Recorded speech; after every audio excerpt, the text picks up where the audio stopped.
Morning class. Today we'll start with class 8 civics book first chapter, the Indian Constitution. So this chapter is very important regarding in class 8. So first of all, by starting we should know what is constitution. So constitution is a written document in which certain rules and regulations are mentioned for the smooth functioning of the country. So you can see here, the constitution is a written document in which certain rules and regulations are mentioned for smooth functioning of the country. So this is very simple definition of constitution. So as you all know, all the countries in the world have its own constitution, but every country is not a democratic country. So there are different types of government found in the world. So let's see types of government found in the world. So first one is monarchy government. So monarchy government is a government in which all the rules and regulations are made by king or queen and his family members. So we can see in ancient time India was also under absolute monarchy government. So in India there are so many kings and queen who were ruled over India in different parts. So in a monarchy government, all the executive powers are held with the king and the queen itself. So let's move to our next topic, republic system.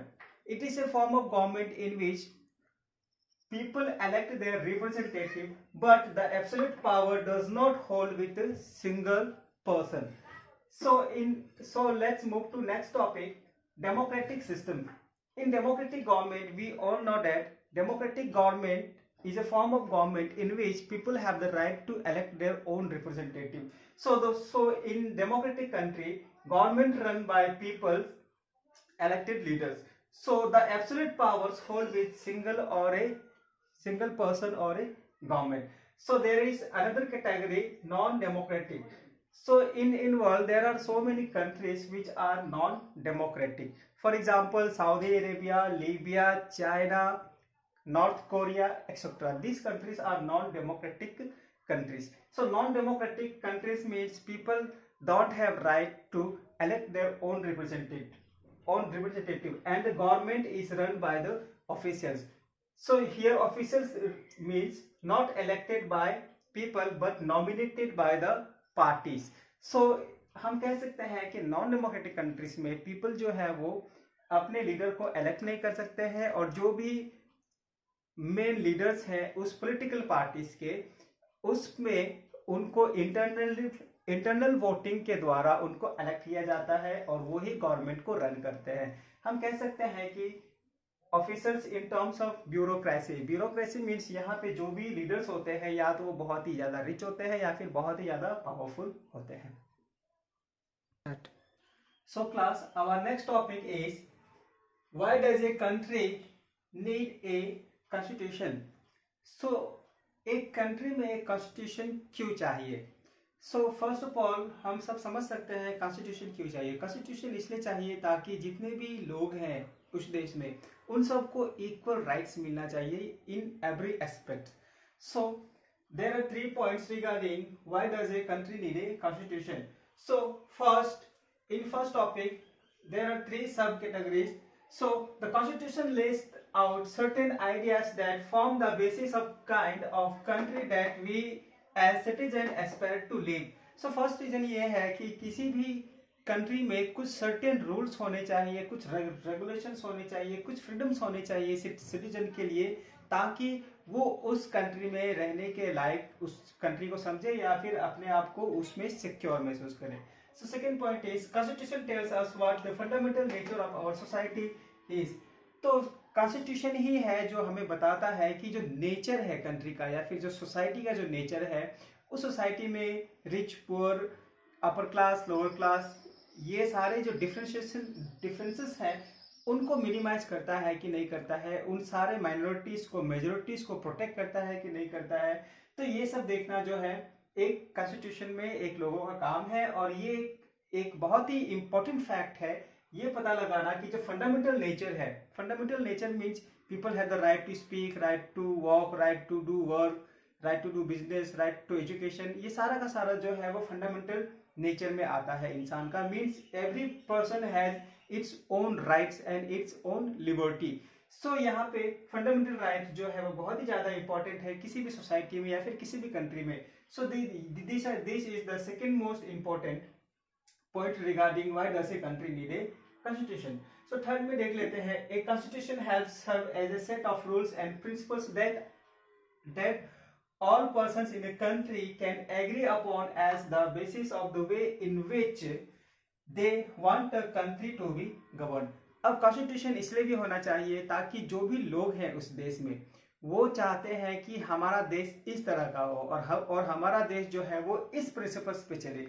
इसी basis पे लोग जो है वो कह रहे हैं या फिर लोगों को ये चाहिए कि वो एक ऐसा कंट्री हो जिसमें कुछ बेसिक प्रिंसिपल्स हो, जिसमें पीपल्स के राइट को बचाया गया हो, उन्हें बहुत सारे प्रिविलेजेस मिले गए हो, एडवांटेजेस मिले गए हो, और वो सारे लोग एक ऐसी सरकार बनाए जिसमें सब लोगों को समानता मिले, इक्वालिटी मिले। इस चीज को देख करके हम कह सकते हैं कि एक कंट्री उस तरह का हो जिसमें लोगों को हर तरह की आजादी हो। So third one is a constitution helps serve a set of rules and principles that all persons in a country can agree upon and the basis of the way in which they want the country to be governed।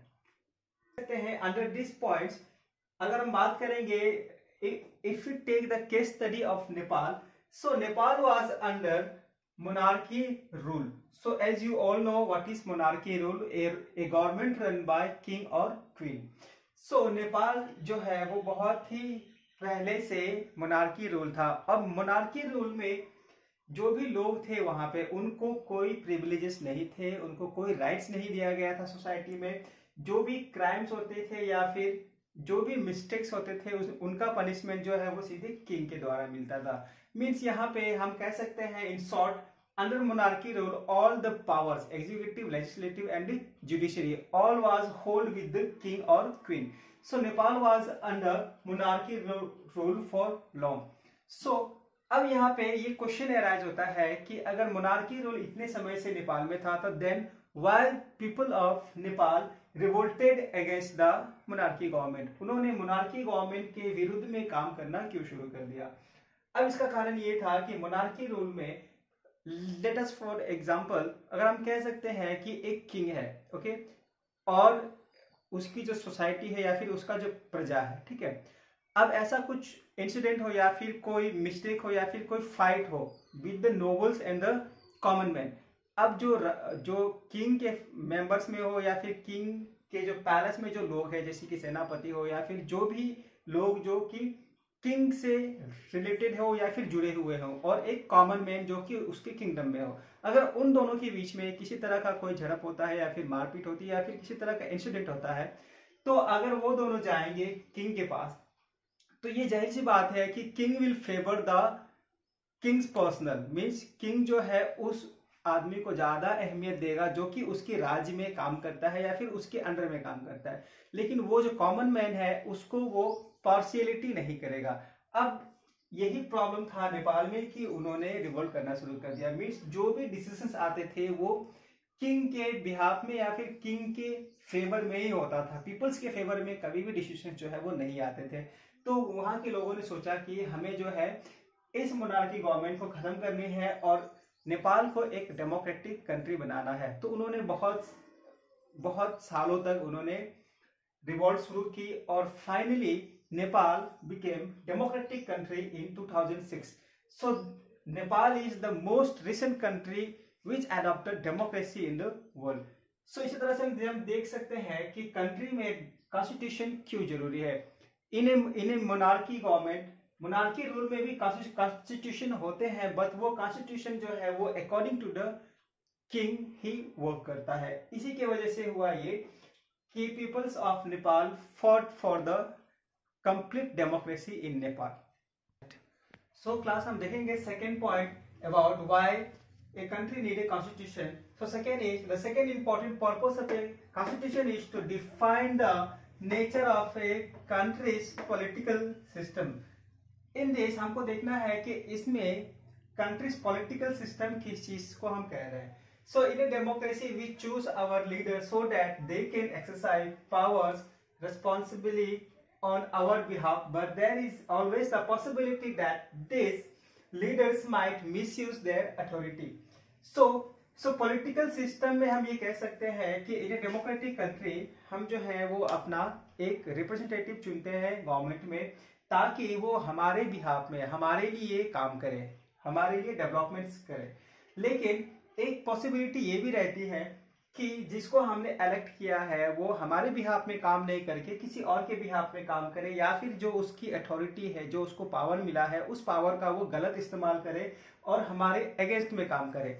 So constitution जो है इन सारी चीजों पे control करता है, ताकि जो भी लीडर्स को हमने इलेक्ट किया है वो लीडर्स जो है वो हमारे साथ मिसबिहेव या फिर अपने अथॉरिटी का मिसयूज नहीं कर सके। सो थर्ड पॉइंट में हम देख लेते हैं कि कौन कौन सी चीजें हैं। सो थर्ड पॉइंट में भी है कि जो पॉलिटिकल सिस्टम है इसमें the constitution usually provide safeguard against this. So जो कॉन्स्टिट्यूशन है इसमें भी बहुत सारे आर्टिकल्स हैं जो कि इन सब चीजों को प्रोहिबिट करते हैं या फिर बैन करते हैं। मीन्स जो भी अथॉरिटीज हैं जो हमारे अगेंस्ट में काम कर रहे हैं उन सबको ये क्या करती है, स्टॉप करती है, और जो पीपल है उनको सेव करती है अगेंस्ट दोज हायर अथॉरिटीज। अब हम देख लेते हैं थर्ड टॉपिक जो कि why does a country need a constitution का है। The third significant reason why we need a constitution is to save us from ourselves। So ये एक बहुत ही कॉम्प्लिकेटेड सा लगता है कि हम अपने आप को कैसे बचाएं, मीन्स खुद को खुद से कैसे बचाएं। Means how, let's see once more. The third significant reason why we need a constitution is to save us from ourselves. तो इसको हम इस तरह से समझ सकते हैं। In your book there is a case study about a TV. So हम इसको इस तरह से समझ सकते हैं कि एक परिवार है, एक परिवार में एक लड़की है जिसका कल एग्जाम है, ठीक है, और आज उसका जो है बहुत ही फेवरेट सीरियल आने वाला है टीवी में। अब उसके पास एक सिचुएशन ये है कि अगर वो एग्जाम की तैयारी करती है तो उसका मन जो है थोड़ा बहुत कहाँ पे लगा होगा कि उसका जो फेवरेट सीरियल है या फिर जो भी फेवरेट टीवी आर्टिकल्स है उसमें। अब जैसे कि उसको वो ये भी चाहती है कि हम टीवी भी देख लें और पढ़ाई भी कर लें, तो पेरेंट्स ने कहा कि ये दोनों एक काम नहीं हो सकता है, कोई एक ही काम करना होगा। तो अब वो जो है वो डिसाइड नहीं कर पा रही है कि हम किस चीज को करें, टीवी देखें या फिर एग्जाम की तैयारी करें। अब उसने एक शर्त रखी फैमिलीज पे कि अगर आप में से किसी ने भी टीवी नहीं देखा तो हम भी टीवी नहीं देखेंगे, मैं भी टीवी नहीं देखूंगी और क्या करूंगी, एग्जाम की तैयारी करूंगी। बट अगर किसी ने भी टीवी देखा, फैमिली मेंबर्स में भी किसी ने भी अगर टीवी देखा तो मैं भी टीवी देखूंगी और एग्जाम की प्रिपरेशन नहीं करूंगी। सो ये एक ऐसा सिचुएशन हो जाता है किसी भी इंसान के लाइफ में, जब वो किसी चीज पे डिसीजन लेता है तो वो कहीं ना कहीं जाकर के किसी और पर्सन के लिए रॉन्ग हो जाता है। तो इन सब चीजों को भी सेफगार्ड करता है हमारा constitution. So third point I think तुम सबको क्लियर हो गया होगा। The third significant reason why we need a constitution is to save us from ourselves. Means कभी कभी जो भी सिचुएशन आ जाती है हमें जो है वो एक ऐसा डिसीजन लेना होता है जो कि हमारे लिए भी कभी इन फ्यूचर बुरा होगा और जिसके अगेंस्ट में हमने लिया था उसके लिए भी। सो ये जो थर्ड रीजन है ये एक बहुत ही बड़ा इंपॉर्टेंट रीजन है in why does a country need a constitution.